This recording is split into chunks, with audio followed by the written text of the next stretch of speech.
बहुत समय पहले की बात है। एक छोटे से गांव में एक किसान रहता था। उसके 4 बेटे थे, लेकिन वे हमेशा आपस में झगड़ा करते रहते थे। किसान इससे बहुत परेशान था, क्योंकि उसकी उम्र बढ़ती जा रही थी और वह चाहता था कि उसके बेटे मिलजुल कर रहें और खेती का काम संभालें।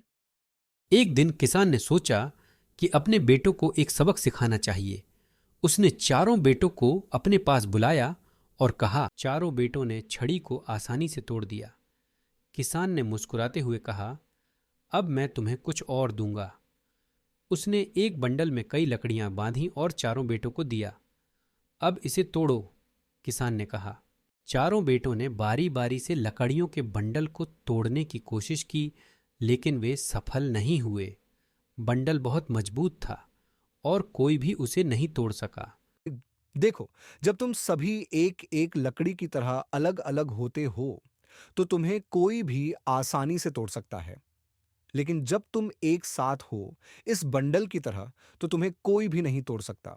बेटों ने किसान की बात को ध्यान से सुना और महसूस किया कि आपसी झगड़ों में उनकी ताकत कम हो जाती है।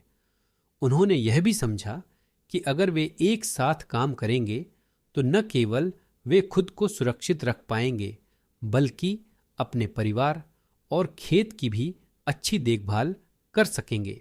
इसके बाद चारों भाइयों ने आपस में लड़ाई करना बंद कर दिया और एकजुट होकर खेत का काम संभालने लगे।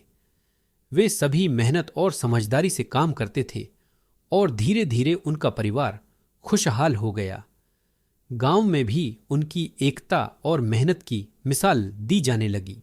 कहानी की सीख यह है कि एकता में बल है।